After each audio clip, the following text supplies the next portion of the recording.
Okay, in this third video, we are going to take a look at another way of creating paths, and that's using the pen tool.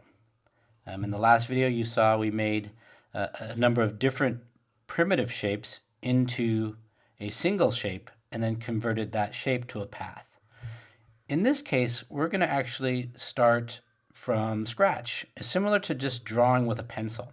And the way we do that is we're going to use the pen tool, which is up here on the top left-hand side. Now, there's the basic pen tool, the Bezigon, and the Freehand. The Bezigon is actually not available unless you have the Pro version, but I'm going to show you all three of them in this video. So the first one is the pen tool, and I'm going to select it, and you're going to notice in the Properties panel that it's going to come up with a default fill and border colors. I'm going to try and recreate this fish. So I'm going to fill this color with orange. And I'll leave the border at 1, just to give us a little black outline. So I'm going to come over here, and I'm looking at that fish right now, and you'll see that as my pen tool hovers over different parts of the fish, it actually is allowing me to line up with them. I could actually use that if I wanted to make an exact or try to get close to an exact replica. I could use these guides. For now, I'm just going to draw something fresh here at the bottom right. So I'm going to start off with the nose, and I'm going to show you a couple of ways to do this, starting with the most simple, and that's to just start clicking points along my path that I know I would need. So here I'm drawing the fin, and then I'm going to go to the back fin here.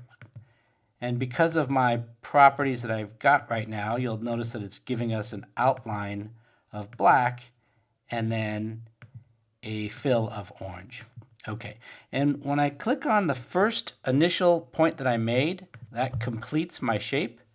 I now can go off to make another shape if I want, or I can change tools. In this case, I'm just going to switch back to my select tool. So it doesn't look exactly how the other fish looks. So in order to modify that, I'm going to the Subselect tool like I did in my previous video, and I can pick these points.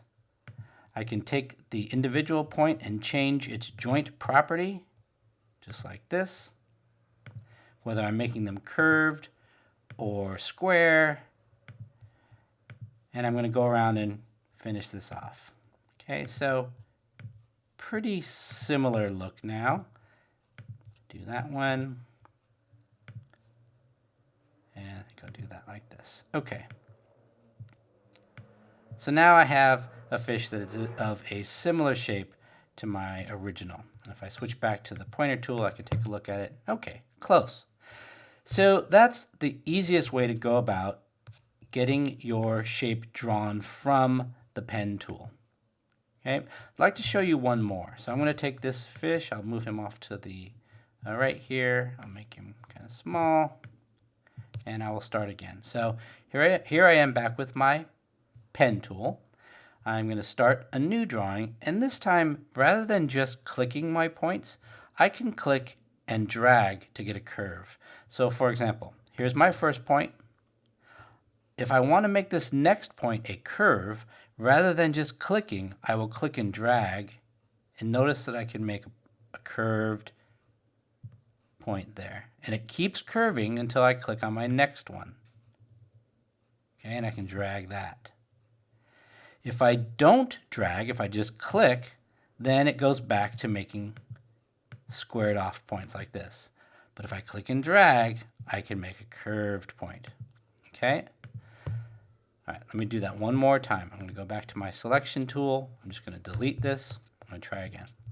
So now I'm going to try that same method using the pen tool with clicking and dragging, but now I'm going to make my fish. So I start off with the nose. I'm going to go to the next point, which is the top of his head. I'm going to click and drag. Okay, so I'm getting that shape there. Now, when I do that and I let go, it's going to want to do a curve here, but I don't want that curve. I want it to start off straight again. So the way I do it is if I click on the point one more time, it starts over. Okay, go to my next point, drag. Click on the point to cut it off again, drag.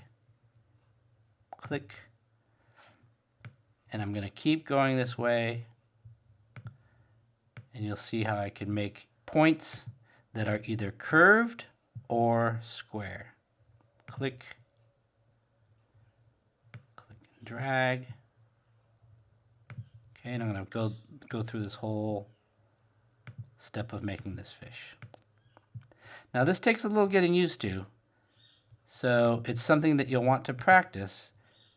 It just takes a little time to understand when you need to click, when you need to drag, and close off your final shape. Okay, I go back to my selection tool, and now I have my second fish. So those are two different ways of making it. The final way that I'll show you is actually using the Freehand tool. I don't recommend this as much. I think it gets more confusing than it is helpful, but I'll show it to you. If I select the Freehand tool, and I just start clicking and dragging like this. And so I'm making this fish just by drawing it out. I really don't recommend doing it this way, only because, as you'll see here, it ends up with a lot of points that you then would have to go in and modify or get rid of. But, you know, some people might like this way of drawing out with a pen instead of the previous two that I showed you. So it's really up to you. Again, the first two I made using the pen tool, and then this last one I used the Freehand tool. And then the final thing I'm going to show you is, let me move this back up to the top. Oops, sorry. Let me move this to, shrink it down, move it up here. Okay, and the last tool is the Bezigon tool. It's a little different. Again, this is only available for the Pro version, but let me show it to you nonetheless. On the Bezigon tool, you just click, and as you click out your points, you're left with straight lines, and you click the original point that you first made, and you've now created a new shape. But again, the Bezigon tool is really for making shapes that are derived from straight lines. I do want to show you one last thing before we close here, and that's what I've seen different people who are learning the pen tool run into what seems to be like a bug or an error. So I just wanted to show what to do in this scenario. So I'm going to get rid of these shapes for now. I just want to start from scratch, and I'll show you what happens, or what appears to be a bug, but it actually isn't. So if I'm drawing out a shape and I finish my shape, or what I think to be finished, and I want to go do something else, it looks like you can't get rid of the pointer, or you can't get rid of the pen tool. What's happening is it's waiting to close. It's waiting to get finalized by going back to the original point. If for whatever reason you're not making a closed shape and you just want it to end where it ends, you can hit the escape key on your keyboard. When you hit your escape key, now this shape is what we would call an open shape. It's not closed off. And there may be instances where that's something that's important for you to make. If you need to get rid of your pen tool without closing a shape, then just hit the escape key. Okay, and that's it for the pen tool.